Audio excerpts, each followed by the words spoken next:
You're riding into the parade and you're seeing all of your people around you, the community that you're a part of.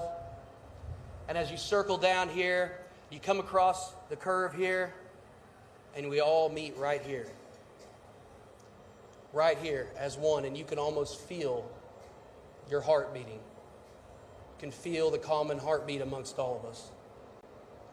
So to stand up here on this sacred day, to represent my beautiful family who's here, to represent the tribal council, and to represent this beautiful family, I feel like the luckiest man alive.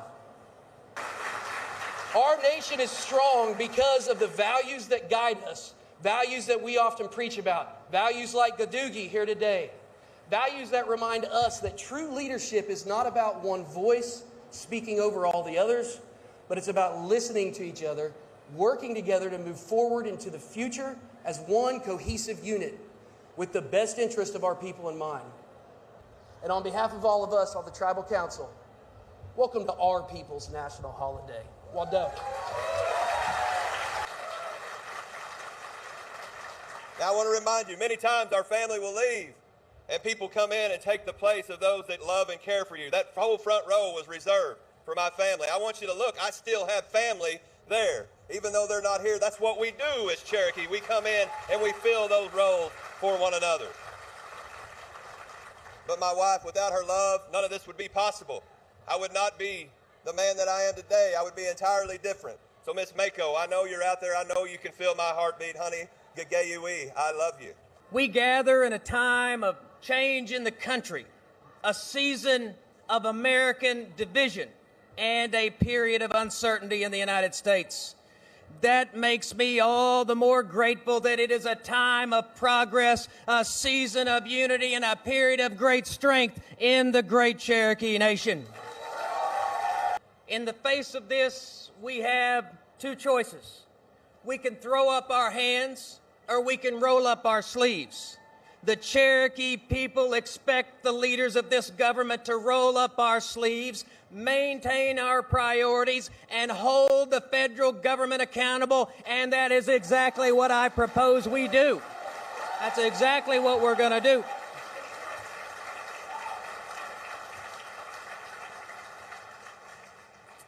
We will extend an invitation to federal leaders to come see what happens when a government puts the people that it represents first, builds from the grassroots up, and prioritizes the things that build a great society.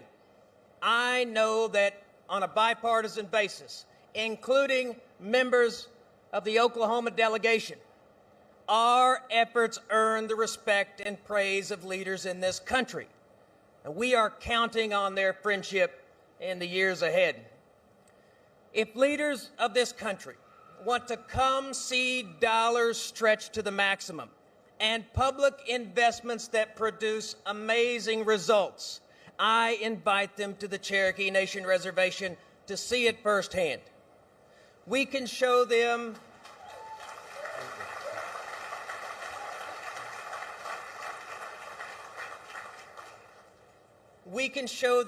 strides in health care that would be the envy of any region of this country.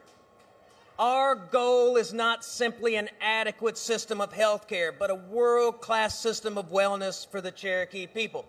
And remember when I shared with you from this podium that we bent the opioid industry to a settlement for the injury they caused the Cherokee people. We're making that industry pay for our first drug and alcohol addiction treatment center for adults. It opens here in Tahlequah in 2026. That's justice. That's justice.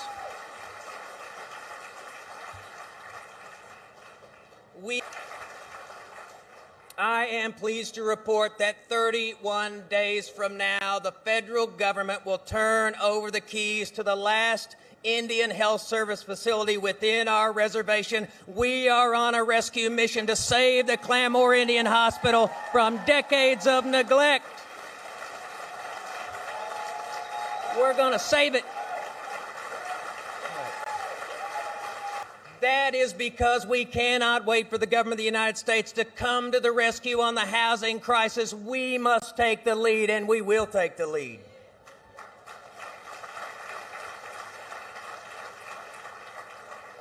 My fellow citizens, this will require that we commit even more of our resources. I'm concerned that we have Cherokee communities that, despite our efforts, continue to struggle. These are communities founded by Cherokees before anyone ever heard of the state of Oklahoma. These are communities where our lifeways are still held dear, where our language is often spoken, and where our traditions are still alive. Yet many of these communities suffer from some of the great problems of our age: persistent poverty, dying economies, poor health, drug and alcohol addiction, substandard housing and crime. These are communities that withered on the vine during so much of the 20th century when the federal government shackled the Cherokee Nation.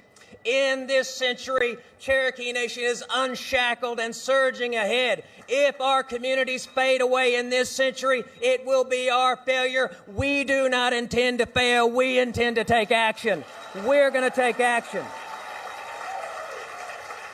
Our ancestors did not found these communities for us to look the other way while these communities failed. Our ancestors knew it, and we know it. The Cherokee people are not a people who were meant to fail. These communities may be communities that the rest of the world forgot about, but the Cherokee Nation did not forget about them because they were founded by the Cherokee people and for the Cherokee people. We launched the Repatriation Project. It's opened the doors to conversations with institutions far and wide about getting back what's rightfully ours. A new repatriation commission will give us sharper focus. Quite simply, too many of our records, artifacts, buildings, properties, and human remains were wrestled from us over the last 2 centuries. It should be the job of this government to get it all back in this century. Get all of it back. My fellow Cherokees, the eyes of our citizens, indeed the eyes of the whole country, are on the Cherokee Nation when it comes to operating our justice system. Our efforts must continue to build a system that not only meets the moment, but build one that sets the standard. We have made much progress on this since the historic McGirt decision. We've invested millions of dollars, expanded programs and staff, strengthened relationships across jurisdictions, defended sovereignty, and improved services for victims. This past year, we settled Cherokee Nation's trust mismanagement case with the federal government. We worked with the council to lock those funds down to expand justice facilities for the Cherokee people. I'm pleased to report we finished our design for the new Cherokee Nation Justice Center here in Tahlequah, and we will build a district courthouse in Catoosa, all paid for by the trust settlement. All of it. Deputy Chief Warner and I will also propose to the council that we do more when it comes to our citizens who have paid their debt to society and are ready to rejoin their community. Our system cannot be a system that abandons people once they are released because our culture teaches us not to leave anybody behind. Finally, my fellow Cherokees, let us recommit ourselves as individuals and as a nation to ideas that are as old as our culture, that cost not a penny of public funds and which enrich us beyond measure. Let us recommit ourselves to the idea that everyone deserves to live in dignity. Let us recommit ourselves to the idea that tribal sovereignty is hollow and defenseless unless we're all in it together. Let us recommit ourselves to the idea that everyone deserves respect and no one in Cherokee society is shut out or left behind because of who they are or how they may be struggling.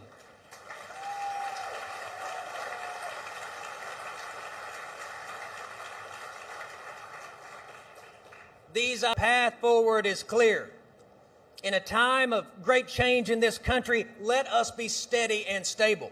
In a season of American division, let us demonstrate unity of purpose. In a period of uncertainty in the United States, let us act with confidence. We do not have even a moment to doubt our path forward. We do not have time to waste. And so, my fellow Cherokees, let us roll up our sleeves and let us get to work. Thank you all very much. What else?